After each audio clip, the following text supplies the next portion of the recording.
1952 was a presidential election year, and while the 22nd Amendment had been passed and limited the presidency to two terms or 10 years, under that provision, they created that 10-year provision specifically for Harry Truman if he wanted to run for re-election in 1952, but he chose not to.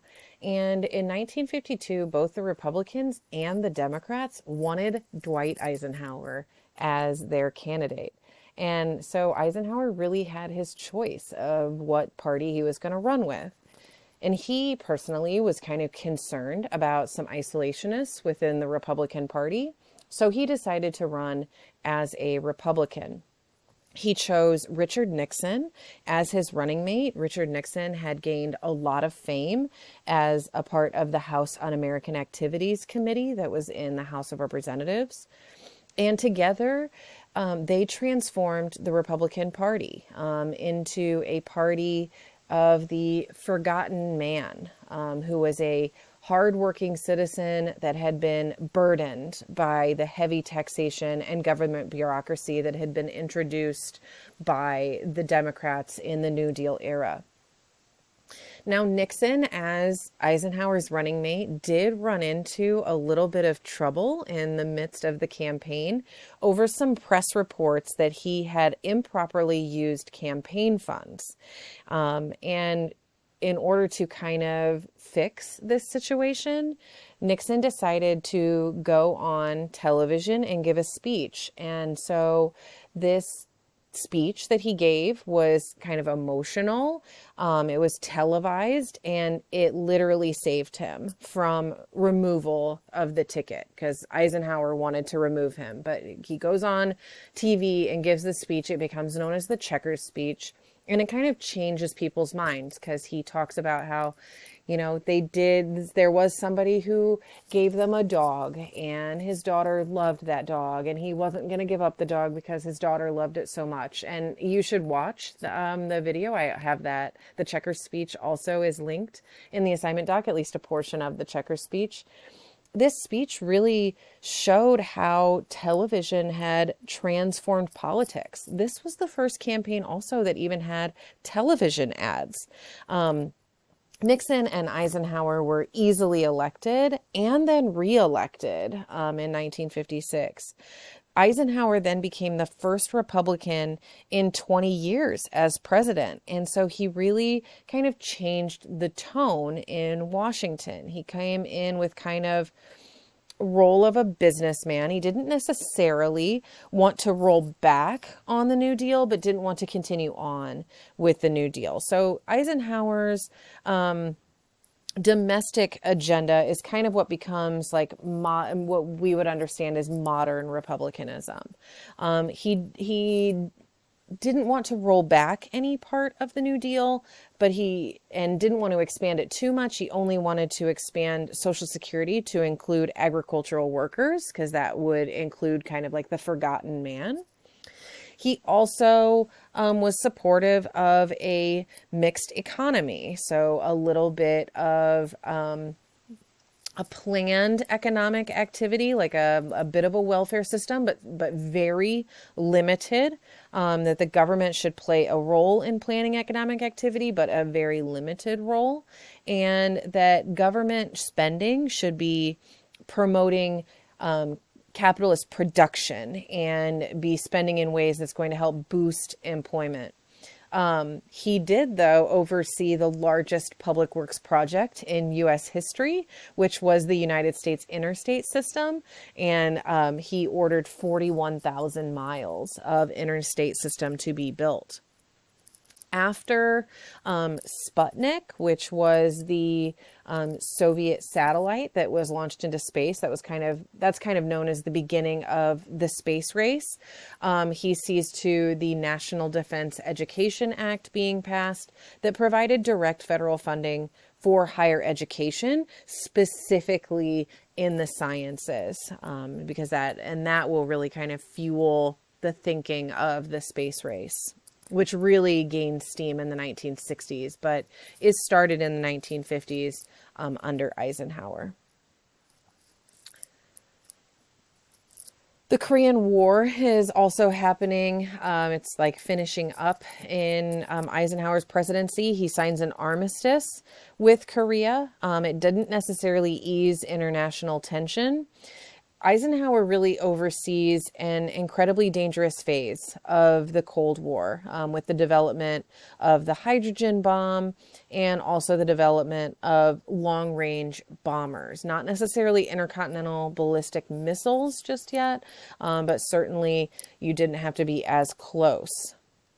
Eisenhower's Secretary of State was a guy by the name of John Foster Dulles, and they updated the containment policy that had been in place under Truman's administration to a policy of massive retaliation. And basically what massive retaliation meant was that any Soviet attack that happened on any of America's allies would be countered with a nuclear bomb attack on the Soviet Union. Critics of massive retaliation called it brinkmanship, because it was bringing us to the brink of the end. But Dulles was willing to, and that's what they said, that Dulles was willing to bring the entire world to the brink of nuclear war, honestly, to kind of prove a point. There was here, though, the reality of mutually assured destruction. And while it was scary, and there were rightfully critics with massive retaliation, this idea of understanding that if one attack will lead to a nuclear strike, and then that would then probably be returned with another nuclear strike, it does lead to both Eisenhower and Soviet leaders to be extremely cautious in dealing with each other, because they understood that one nuclear attack will lead to many more, which will lead to a nuclear war, which really isn't good for anyone. At the same time, people were pretty scared, obviously. And there were a lot of government programs that encouraged people to build bomb shelters in their house. There would be school drills that would train children on what to do in the event of a nuclear attack. If I had been giving this lecture in person, you would be watching the video that's linked on here that is called Duck and Cover, from Bert the Turtle. This video is linked in the assignment doc, and I cannot recommend, if there is any video that you watch of the videos that I have linked in the assignment doc, this is the one to watch. I will most likely show you this in class still, but this video was shown to children and showed them how to react in the event of a nuclear attack. And so basically what all of these training programs were trying to do was to convince Americans that a nuclear war was survivable. But the reality was that a nuclear war is not survivable, at least not for the massive amount of people, like not the entire population. Eisenhower, though, in his defense, really wanted to deal with the Soviets in very much diplomatic terms. He did not want the tension to be there. There's certainly always going to be tension in this time period between the United States and the Soviet Union, but Eisenhower wanted to have open talks, especially after Stalin dies.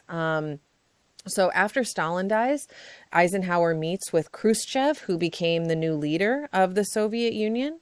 Khrushchev called also for kind of a peaceful coexistence, but then was also kind of putting down anti-communist uprisings in places like Hungary.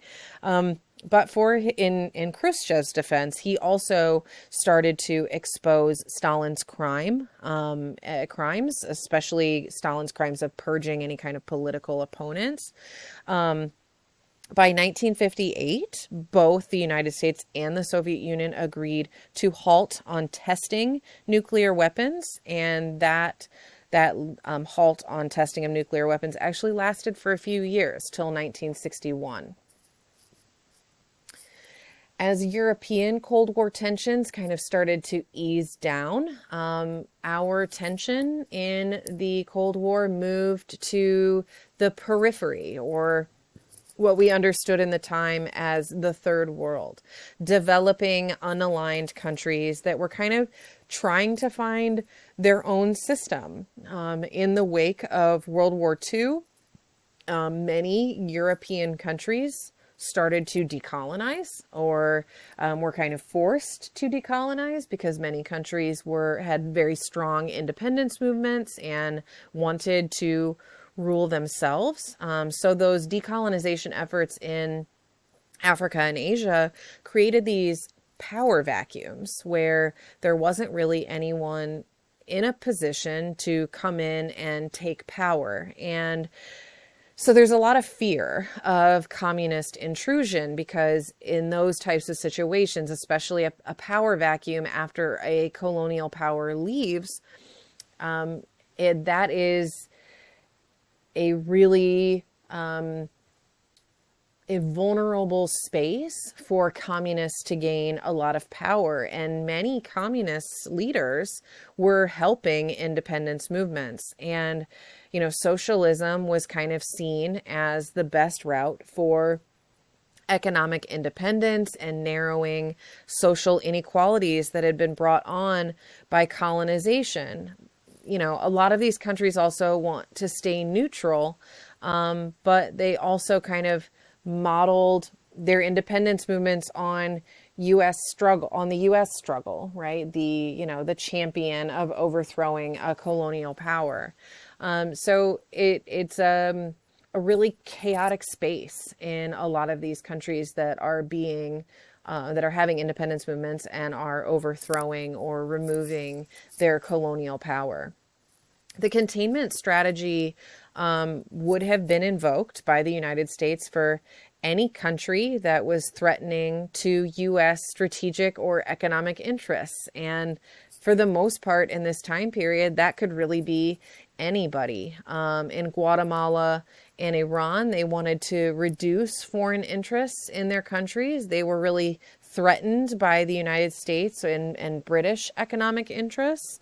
And so that leads to the CIA in 1953 and 1954.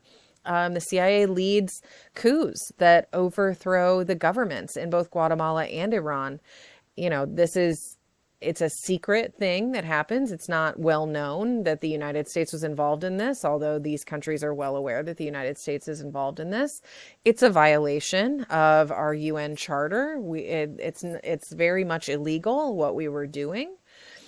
In 1956, Israel, France, and Great Britain invaded Egypt after the Egyptian leader nationalized the Suez Canal, which Great Britain had been kind of the owner of for a decent period of time, with Egypt being a former British colony.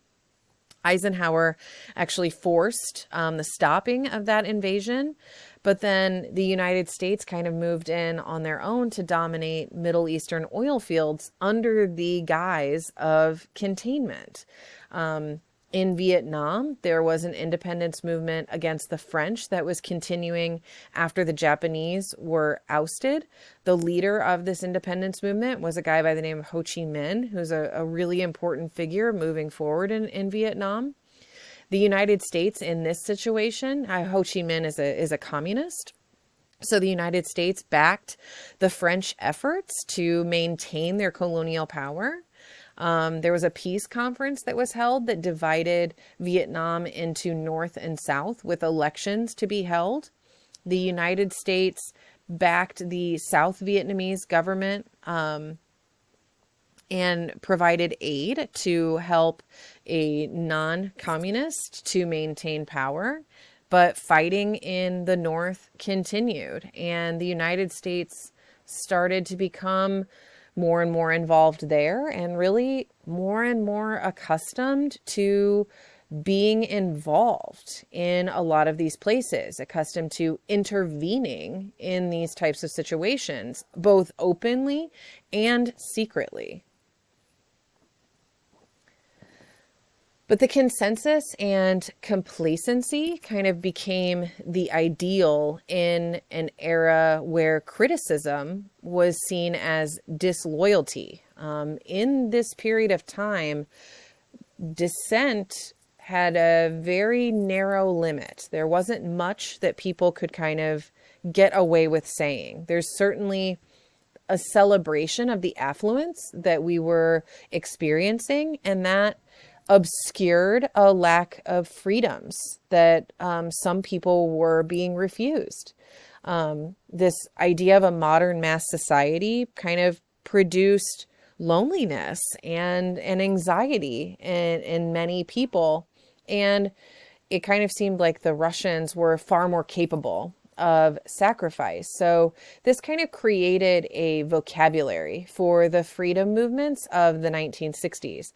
But there is dissent, certainly in the 1950s. There's every generation starting in the 1950s has generational tension that you see through pop culture and through youth culture. In the 1950s, you have a book published by Catcher in the Rye, a movie produced called Rebel Without a Cause that really shows the alienation of youth. And both of these works kind of created a panic about juvenile delinquents. And it leads publishers to forms of censorship where they're limiting the portrayal of crime or violence in comic books. And then you have artists like Elvis Presley and the idea of rock and roll, who, you know, he comes out and he has these kind of dance moves that are really out of the ordinary and kind of seen as sexual. And Playboy magazine is first published in 1953. The first, mass movement, I guess you could say, against the mainstream would have been a group that was known as the Beats or Beatniks, who were a group of poets and writers who rejected middle-class values, rejected materialism, conformity, rejected the idea of a strong work ethic being required, and celebrated impulsive action and immediate pleasures like drugs and sex, and thought that American values were repression, political and personal repression, not freedom. And so the Beats, while they're not as widespread as youth counterculture will become, the Beats really plant a lot of seeds of dissent that will bloom in the late 1960s.